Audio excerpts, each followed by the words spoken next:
Praise the lord. మన ప్రభువును ప్రియ రక్షకుడైన దేవుని నామమున మీ అందరికీ కూడా ఉదయకాల శుభములను తెలియచేస్తూ ఉన్నాను.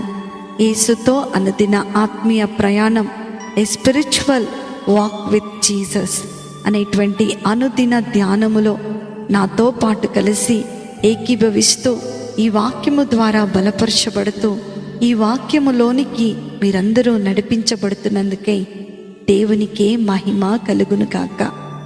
నేటి దిన వాక్యము 107వ దావీదు కీర్తన 9వ వచనము. ఏలయనగా ఆశగల ప్రాణమును ఆయన తృప్తిపరిచి ఉన్నాడు. హల్లెలూయా. నా ప్రియమైన దేవుని బిడ్డలారా, ఈ ఉదయకాల సమయంలో ఎందరైతే ఈ వాక్యాన్ని వింటూ ఉన్నారో మీ ఆశగల ప్రాణమును దేవుడు తృప్తిపరచుటకు సిద్ధముగా ఉన్నాడని ఈ పై చెప్పబడినటువంటి వాక్యము ద్వారా మనతో మాట్లాడుతూ ఉన్నాడు. నా ప్రియమైన దేవుని బిడ్డలారా, ప్రతి మంచి ఈవియు మన పరలోకపు తండ్రి యొద్ద నుండి వచ్చినవే అని మత్తయి సువార్త 14వ అధ్యాయము 13వ వచనము నుండి 21వ వచనముల వరకు మనం చదివినట్లయితే అక్కడ ఒక చక్కటి సందర్భాన్ని మనం చూడవచ్చు. యేసు ప్రభుల వారు మరి 2 చిన్ని చేపలతో 5 రొట్టెలతో 5,000 మందికి వారి యొక్క అవసరాన్ని తీర్చినట్లుగా మనం చూస్తూ ఉన్నాం. అక్కడ బహుజన సమూహమును యేసును వెంబడించుటకు వచ్చినప్పుడు ఆయన వారిని తృప్తిపరచను. హల్లెలూయా. వాక్యము వినుచున్నటువంటి ప్రియ దేవుని బిడ్డ, ప్రభువును చూచుటకు లేక ఆయన కొరకు ఎదురు చూచుటకు ఆయన యొద్దకు మీరు వచ్చినట్లయితే ఆయన మిమ్మును ఈ లోకపరమైన ఆశీర్వాదాలతో ఆయన దీవించటం మాత్రమే కాదు, ఆత్మీయమైనటువంటి ఆశీర్వాదాలతో కూడా ఆయన నింపుతాడు. ఈ ఉదయకాల సమయంలో దేవుడు మీతో మాట్లాడుతూ ఉన్నాడు.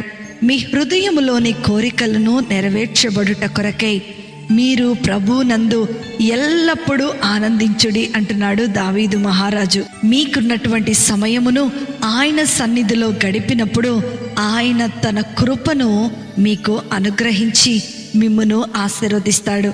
అక్కడ అనేక మంది జన సమూహములు చాలా ఆసక్తిగా యేసు ప్రభు వారి నోటిలో నుండి వచ్చేటువంటి మాటలను ఆసక్తిగా వింటూ ఉన్నారంట. నేటి దినములలో మన జీవితాలలో మనము చూచినట్లయితే వాక్యమును చదువుట కొరకు కానీ ఆసక్తిగా దేవునిని వెతకటం చాలా కరువైపోయింది. ఎక్కడ చూసినా సరే బిజీ లైఫ్గా మనం అయిపోతూ ఉన్నాం. అందుకనే అనేక సార్లు మనం దేవుని యొక్క కృపను మన జీవితంలో అనుభవించలేని వారిగా ఉంటూ ఉన్నాం. అలాగనే ఈ ఉదయకాల సమయంలో దేవుడు వాక్యము వినుచున్న ప్రతి బిడ్డతో మాట్లాడుతూ ఉన్నాడు. దేవుని మీద మీ పూర్ణ హృదయముతో నమ్మిక కలిగి ఉన్నట్లయితే ఆయన మీ పట్ల జరిగించిన కార్యముల పట్ల మీరు ఆయనకు ఎల్లప్పుడూ కృతజ్ఞతలు చెల్లించుచు స్తుతించినట్లయితే ఆయన మీకు కావలసిన ఆశీర్వాదాలన్నిటినీ మీకు అనుగ్రహిస్తాడు. కాబట్టి నేడు ఈ వాక్యము వినుచున్నటువంటి మీరు యేసు యొద్దకు వచ్చి మీ ప్రార్థన విజ్ఞాపనలను ఆయనకు తెలియచేయుడి. ఆయన వాక్యము కొరకు ఆసక్తిగా మీరు ఎదురు చూచినట్లయితే, ఆయనను శ్రద్ధగా మీరు వెతికినట్లయితే మీ ప్రార్థనలకు జవాబునిచ్చి మీకు సమాధానమును మరియు మేలులను అనుగ్రహించి ఆయన మిమ్మును సమృద్ధిగా దీవించి ఆశీర్వదించి తృప్తిపరచునుగాక. ఆమేన్, ఆమేన్, ఆమేన్. ప్రార్థన. కృపాసక్తి సంపూర్ణుడవైన మా ప్రియ పరలోకపు తండ్రి, సమృద్ధి గల దేవా, మా జీవితంలో మేమెల్లప్పుడూ మీ యందు నమ్మిక కలిగి జీవించినట్లు మాకు సహాయము చేయండి దేవా. మా హృదయ వాంఛలను, అవి చిన్నవైనను అవి పెద్దవైనను సరే, వాటన్నిటినీ నేడు నెరవేర్చుము ప్రభువా. నీ దైవికమైన కృపను మా మీద నిత్యము కుమ్మరించమని మిమ్మల్ని మేము వేడుకుంటున్నాము. మా యొక్క ఆశగల ప్రాణమును తృప్తిపరచుము తండ్రి. ఆకలిగొనిన మా ప్రాణమును మేలులతో నింపి మమ్మల్ని దీవించుము తండ్రి. తద్వారా మా పట్ల నీవు జరిగించిన అద్భుత కార్యముల నిమిత్తమై నీకు కృతజ్ఞతాస్తుతులు చెల్లించే హృదయమును మాకు దయచేయము తండ్రి.